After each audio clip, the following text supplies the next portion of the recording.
Hello everyone, you are most welcome to the class. This is Rupali Dubey और हम हमारे current affair की series को वापस से शुरू कर रहे हैं।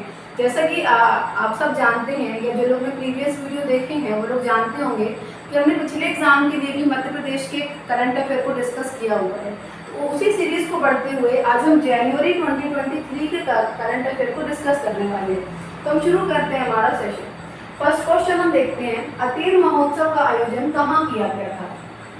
तो ये हमारा किया गया था भिंड जिले में। कहाँ किया गया था? भिंड जिले में किया गया था। तो ये किस प्रकार का महोत्सव था? तो ये हमारा सांस्कृतिक महोत्सव था। सांस्कृतिक महोत्सव था। कहाँ पर किया गया था? तो ये हमारा किया गया था अटेर नामक स्थान पर। अटेर नामक स्थान पर कहाँ है? ये भिंड में है।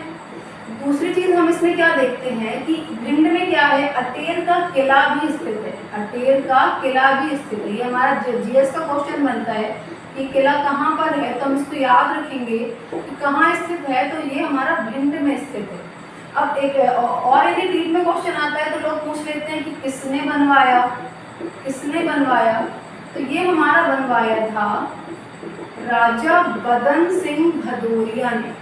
राजा बदन सिंह भदौरिया ने इसको बनवाया था। इन्होंने शुरू कराया था। इन्होंने क्या कराया था? प्रारंभ कराया था और पूर्ण कराया था इनके उत्तराधिकारी ने, जिनका नाम था महासिंह भदौरिया। इतनी चीजें आपको अटेर के किले के बारे में याद रखनी है। पहली चीज कहाँ स्थित है? भिंड में स्थित है। दूसरी चीज किसने बनवाया? अब जब एग्जामिनर डीप में क्वेश्चन पूछता है तो इसी तरह के प्रश्न पूछे जाएंगे कि किसने निर्माण कार्य पूर्ण कराया, किसने शुरू कराया, कहाँ पर स्थित है। ये तो पूछ ही सकता है। और हम क्या याद रख सकते हैं? अभी हमारा एक चीज और आया, ये भिंड आ गया।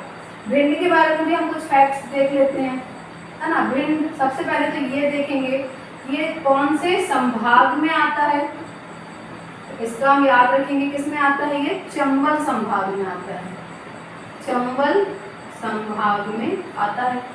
दूसरी चीज हम इसमें क्या याद रख सकते हैं? ये एमपी का सबसे कम लिंगानुपात वाला जिला है। सबसे कम लिंगानुपात, मिनिमम सेक्स रेशियो, सबसे कम लिंगानुपात। अब जब सबसे कम है तो हम याद रखेंगे कि कितना है। कितना है? तो 837 है पर 1000 महिलाओं को। अब जब हमने ये देखा कि सबसे कम भिंड का है तो हम एक चीज और देख सकते हैं कि सबसे ज्यादा किसका है? तो सबसे ज्यादा है बालाघाट, है ना। इसका क्या है? Maximum sex ratio. एमपी का सबसे अधिक लिंगानुपात वाला जिला हो जाएगा हमारा क्या? बालाघाट। और यहाँ का कितना है? तो यहाँ का 1021 है 1000 पर, है ना। इतनी चीजें हम इसमें याद रखेंगे। एक चीज हमेशा याद रखना, जब भी आप करंट अफेयर पढ़ो, चाहे वो नेशनल हो या पर्टिकुलर किसी स्टेट का हो, तो हमेशा ये चीज देखना कि आप करंट से जीएस के कितने क्वेश्चन पढ़ सकते हो।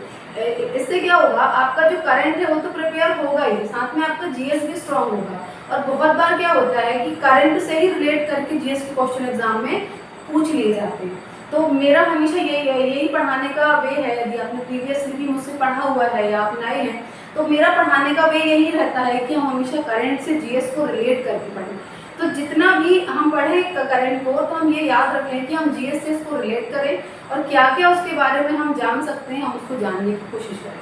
ठीक है, तो इतना हमने चीज़ देख ली भिंड के बारे में और महोत्सव के बारे में और ये किले के बारे में, है ना। नेक्स्ट क्वेश्चन हम देखते हैं, एमपी के पहले गिर गौवंश की शुरुआत कहाँ से हुई? क्या है?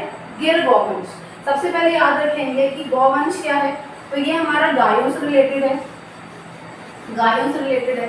तो इसकी हमारी शुरुआत हुई थी एमपी के पहले गिर गौवंश की शुरुआत कहाँ से हुई थी? तो ये हमारे मंदसौर जिले से हुई थी। कहाँ से हुई थी? मंदसौर जिले से हुई थी। ठीक है, इतनी चीजें यहाँ हमने देख ली।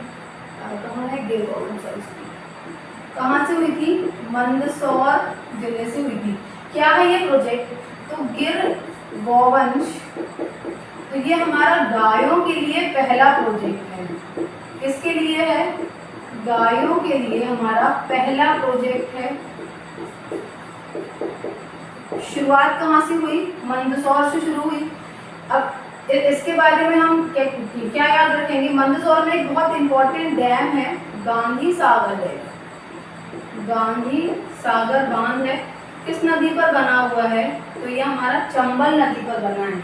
इसको याद रखेंगे, बहुत बार एग्जाम में क्वेश्चन आया है कि ये डैम के, ये हमने देखा। और हम क्या देख सकते हैं, हमने क्या देखा, ये हमारा गायों के लिए फर्स्ट प्रोजेक्ट है। एक चीज और याद रखेंगे, गायों का अभ्यारण्य बना है, गायों के लिए अभ्यारण्य बनने वाला है। कहाँ पे बनने वाला है, तो ये हमारे बनने वाला है आगर मालवा, आगर मालवा। ठीक, ये भी बहुत इम्पोर्टेंट है कि कहाँ पर बनने वाला है। तो इसमें सैलेरिया नाम की एक जगह है, वहाँ पर ये प्रोजेक्ट, वहाँ पर ये क्या बनने वाला है, सेंट बनने वाला है, हमारा अभ्यारण्य बनने वाला है। सेकंड हमने क्या देखा, गायों के लिए पहला प्रोजेक्ट है। एक फैक्ट और इसमें याद रखना है कि एमपी का गायों की संख्या में, एमपी का गायों की संख्या में देश में प्रथम स्थान है, देश में प्रथम स्थान है।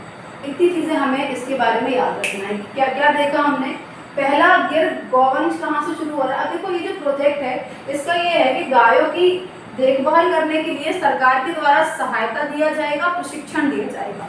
कोई भी प्रोजेक्ट यदि शुरू हो रहा है तो हम जानते हैं यदि किसी जानवर के लिए शुरू हो रहा है तो उसमें क्या होगा, जो लोग उसको पालते हैं, उसका जो भरण पोषण करते हैं, उनको क्या दिया जाएगा, आर्थिक सहायता दी जाएगी और उनको प्रशिक्षण दिया जाएगा कि और क्या क्या चीज़ें उनकी बेहतरी के लिए हो सकती है ना। तो ये चीज़ हमने देख ली। सबसे पहले क्या देखा, कहाँ से शुरू हुआ, तो ये हमारा मंदसौर जिले से शुरू हुआ। भारत में गायों की संख्या में मध्य प्रदेश का प्रथम स्थान है। फिर हमने क्या देखा, मंदसौर में सबसे इम्पोर्टेंट है हमारा गांधी सागर बांध, जो किस नदी पर बना है, चंबल नदी पर बना है। एक और इम्पोर्टेंट क्वेश्चन हमने क्या देखा कि गायों का अभ्यारण्य कहाँ बनने वाला है, तो ये हमारा आगर मालवा में बनने वाला है। इतनी चीज़ें हमने यहाँ पे देख ली। नेक्स्ट हम देखते हैं एमपी के किस जिले में पवन ऊर्जा संबंधित संयंत्र स्थापित हो रहा है ना। तो ये भी बहुत इंपॉर्टेंट क्वेश्चन है। ये हमारा छतरपुर जिले में शुरू हो रहा है। कहाँ पे शुरू हो रहा है, छतरपुर जिले में शुरू हो रहा है।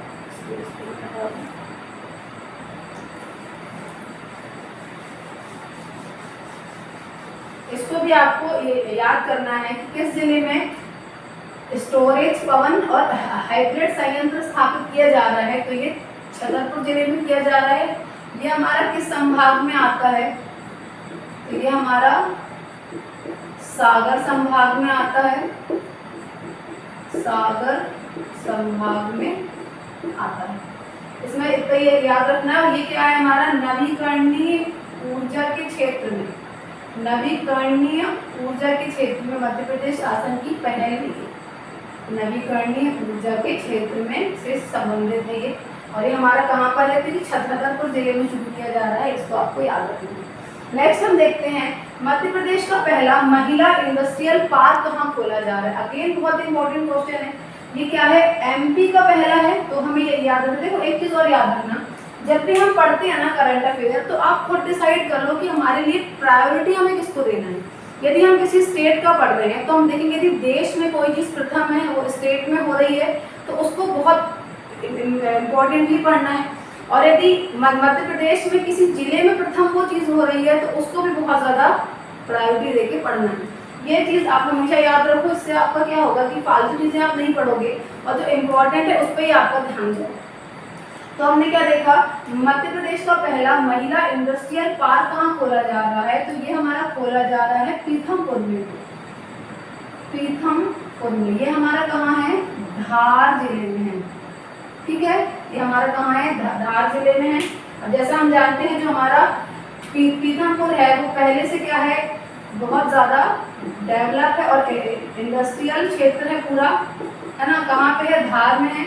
और ये मध्य प्रदेश का पहला महिला इंडस्ट्रियल पार्क। अब महिला है मतलब यहाँ पे क्या होगा कि महिलाओं को ही इंडस्ट्री लगाने की स्वीकृति मिलेगी। इतनी चीज़ इसमें आपको याद रखना है। नेक्स्ट हम देखते हैं जल मंदिर योजना की शुरुआत किस जिले से की गई। जल मंदिर योजना की शुरुआत तो ये हमारी की गई थी बुरहानपुर जिले से, बुरहानपुर जिले से। ठीक, इसको आपको याद रखना है। अब हम जानते हैं कि जो हमारा बुरहानपुर है ये हमारा क्या है, दक्षिण का प्रवेश द्वार है, दक्षिण का प्रवेश द्वार है ना। नदी कौन सी है यहाँ पे, तो यहाँ पे थी हमारी पहले कौन सी नदी, ताप्ती नदी, ठीक है। ताप्ती नदी कहाँ है, बुरहानपुर जिले में है ये। नेक्स्ट हमें क्या याद रखना है, सबसे इम्पोर्टेंट क्वेश्चन जो इसमें देखेंगे वो हमारा असीरगढ़ का किला। असीरगढ़ का किला कहाँ है, तो ये बुरहानपुर जिले में है, बुरहानपुर जिले में है, ठीक है। हम वापस आते हैं हमारे क्वेश्चन में। हमने क्या देखा, जल मंदिर योजना की शुरुआत कहाँ से हुई, बुरहानपुर से हुई। बुरहानपुर क्या है, पानी के संकट बहुत ज्यादा है वहाँ पे, इसलिए वहाँ पे तरह तरह की जल प्रदाय योजना वहाँ पे शुरू की जाती है। तो ये वाली योजना से पहले एक योजना और थी, हर घर जल योजना, हर घर जल। तो अब आपको क्वेश्चन पूछे कि हर घर जल योजना में वो कौन सा जिला है जो 100% जहाँ पे हर घर में नल उपलब्ध है, या 100% जिसका 100% जो से लाभान्वित हो गया है, तो वो हमारा क्या हो जाएगा, बुरहानपुर ही हो जाएगा। ये क्वेश्चन एग्जाम में भी आया है किसी एग्जाम में कि हर घर जल योजना में कौन सा जिला है जो 100% उसका 100% उसको लाभ मिला है, तो हमारा बुरहानपुर जिला हो जाएगा। सेकेंड हमने क्या देखा, जल मंदिर योजना की शुरुआत कहाँ से हुई, बुरहानपुर से हुई। इसको क्या बोलते हैं, दक्षिण का प्रवेश बोलते हैं, और यहाँ पे क्या है, असीरगढ़ का किला स्थित है। इतनी चीजें हम इसके बारे में देखेंगे। नेक्स्ट क्वेश्चन हम देखते हैं, एमपी की पहली वर्चुअल रियलिटी लैब कहाँ शुरू की गई, है ना। ये क्या है, वर्चुअल रियलिटी लैब। वर्चुअल, जैसे कि हम जानते हैं आजकल हमारा सारा वर्ल्ड ही, हर चीज़ क्या होती जा रही है, वर्चुअली होती जा रही है। इतना ज़्यादा डिपेंडेंट हो गए हैं कि ऐसा मैनुअल चीज़ें तो रह ही नहीं गई हैं, हर चीज़ क्या हो गई है, वर्चुअली हो गई है। तो एमपी की पहली वर्चुअल रियलिटी लैब शुरू की गई है, तो ये हमारी शुरू की गई है जबलपुर जिले में। कहाँ शुरू की गई है, जबलपुर जिले में शुरू की गई है। अब सबसे इम्पोर्टेंट है इस लैब का नाम, इसका नाम है सीवी रमन। सीवी रमन नाम है इस लैब का, CV Raman virtual reality lab Jabalpur.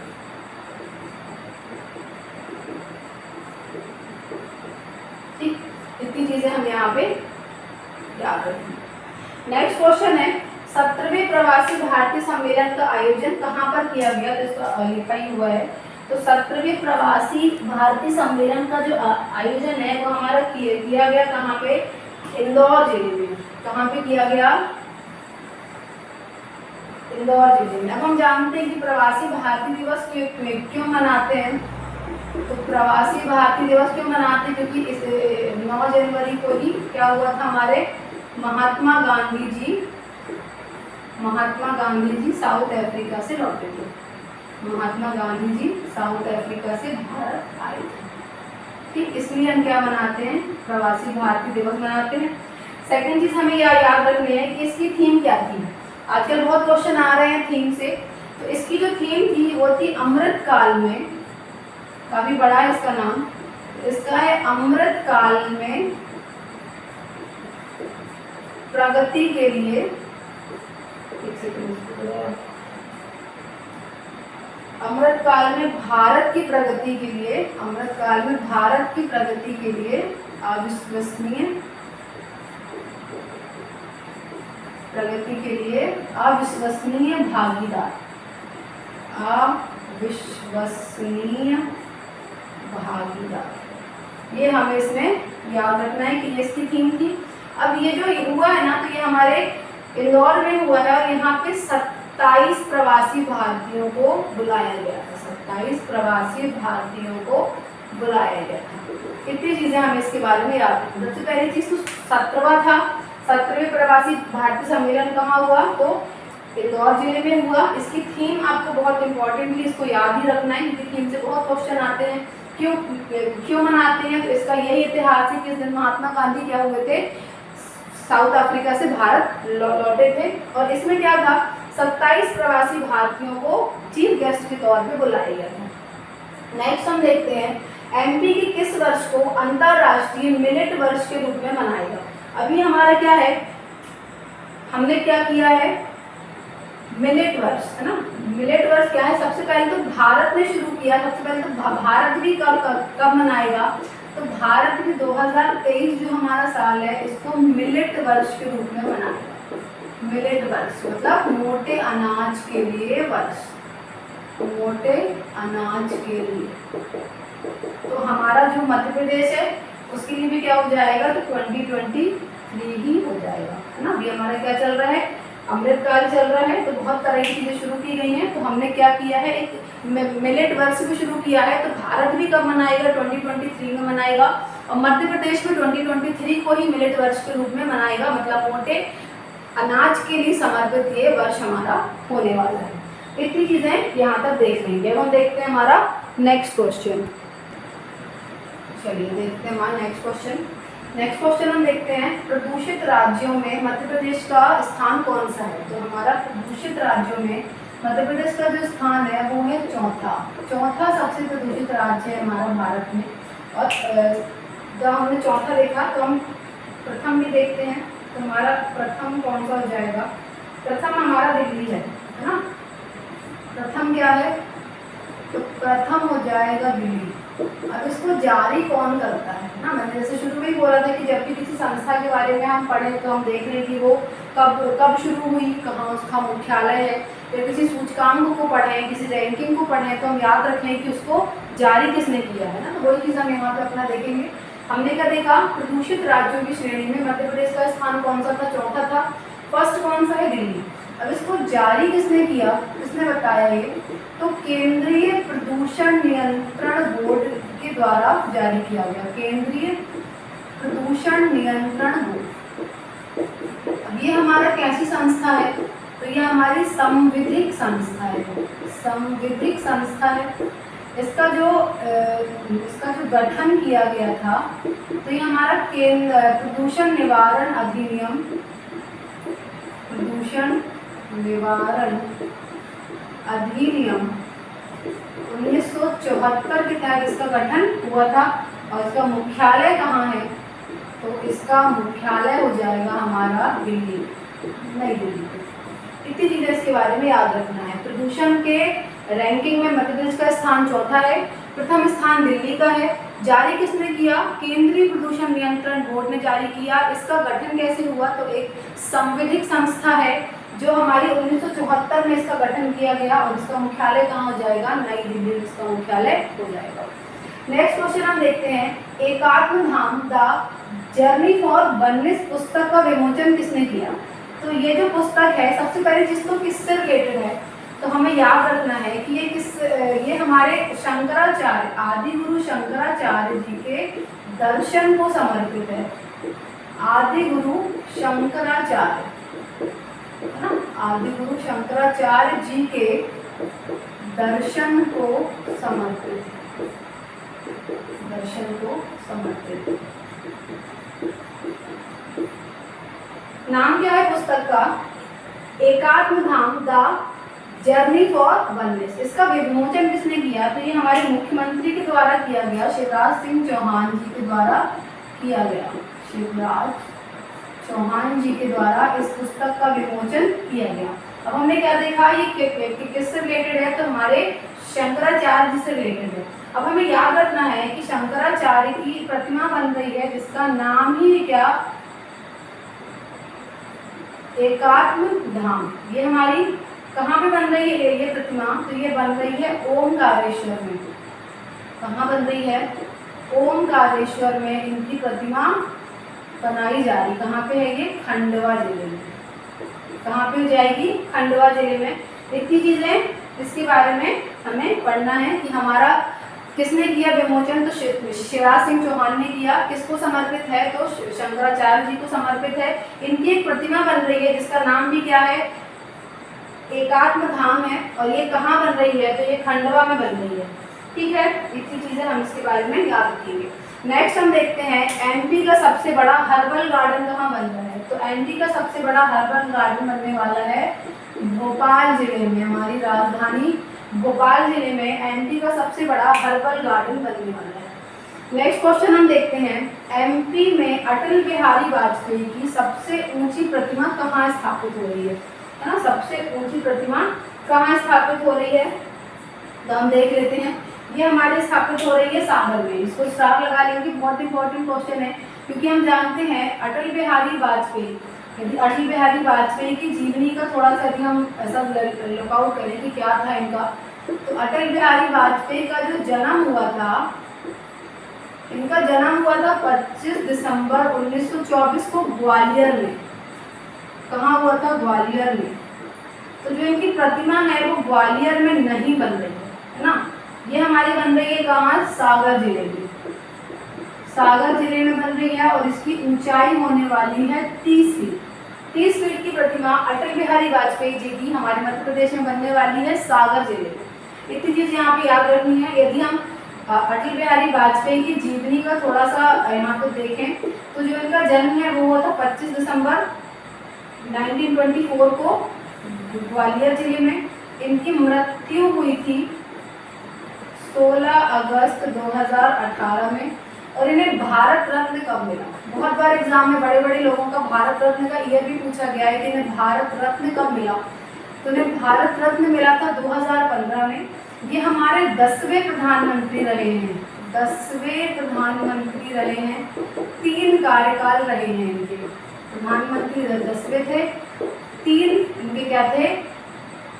कार्यकाल थे। इतनी चीजें हमें याद रखनी है। अब हम जानते हैं कि अटल बिहारी वाजपेयी के नाम पे और भी चीजें हैं, एक बार देख लो यहाँ पे। पहला तो है अटल सुरंग।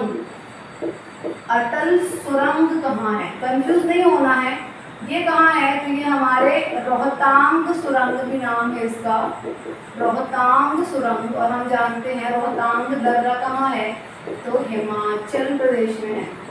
याद रखेंगे, प्रतिमा कहाँ है? सागर में। सुरंग है हिमाचल में। एक क्वेश्चन और आता है, अटल पथ कहाँ बन रहा है या कहाँ बना है? तो ये हमारे पटना में बना हुआ है, बिहार में, पटना में बना हुआ है। और ये प्रतिमा तो अभी बनी नहीं है ना, तो एक 25 फीट ऊंची प्रतिमा भी है, 25 फीट ऊंची भी है अटल बिहारी वाजपेयी की प्रतिमा। कहाँ है? तो ये लखनऊ में है। 25 फीट ऊंची प्रतिमा कहाँ पर है? तो लखनऊ जिले में ये स्थित है। इतनी चीजें इसके बारे में हमें याद रखनी है। कहाँ है? सुरंग हिमाचल प्रदेश में, रोहतांग सुरंग बोलते हैं। पथ पटना में है। प्रतिमा इससे पहले यदि आपको पूछे कि ये अभी ये बनी नहीं है ना, ये बनने वाली है, अभी वर्तमान में 25 फीट ऊंची कहाँ है? लखनऊ में है। जब ये बन जाएगी सबसे ऊंची ये हो जाएगी। नेक्स्ट हम देखते हैं, तृतीय वर्ल्ड रामायण कॉन्फ्रेंस कहाँ पर इसका आयोजन हुआ? तो ये हमारे जबलपुर जिले में इसका आयोजन हुआ है। तृतीय वर्ल्ड रामायण कॉन्फ्रेंस, याद रखेंगे कि ये वर्ल्ड रामायण कॉन्फ्रेंस है। नेक्स्ट हम देखते हैं, 8वीं भारतीय विज्ञान दिवस का आयोजन कहाँ किया गया है ना? तो 8वें भारतीय विज्ञान दिवस का जो आयोजन है ये हमारे भोपाल जिले में किया गया, भोपाल जिले में। अब हम जानते हैं विज्ञान दिवस कब मनाते हैं हम? तो विज्ञान दिवस हम मनाते हैं 28 फरवरी को। विज्ञान दिवस क्यों कब मनाते हैं? विज्ञान दिवस की हम बात करें 28 फरवरी को मनाते हैं। कब से मना रहे हैं? कब से मना रहे हैं हम इसको? तो हम इसको मना रहे हैं 2015 से, है ना। हम इसको मना रहे हैं कब से? 2015 में शुरुआत हुई थी इसको मनाने की, 2015 से। क्यों मना रहे हैं? क्योंकि इसी दिन सीवी रमन जी ने, सीवी रमन जो हमारे भारत के बहुत महान वैज्ञानिक हैं, हमारे सीवी रमन जी ने रमन प्रभाव की खोज करी थी। इसी दिन सीवी रमन ने रमन प्रभाव की खोज करी थी, रमन प्रभाव की खोज करी थी। और इसके लिए इन्हें 1930 में भौतिकी का नोबेल दिया गया था, भौतिकी का नोबेल प्राइज इनको दिया गया था। इतनी चीज़ें इसमें आपको याद रखनी है। 8वें भारतीय विज्ञान दिवस का जो आयोजन था वो भोपाल में किया गया। कब मनाते हैं विज्ञान दिवस? तो 28 फरवरी को मनाते हैं। क्यों मनाते हैं? शुरू कब से हुआ? तो 2015 से शुरू हुआ, तब से हम हर साल इसको मना रहे हैं।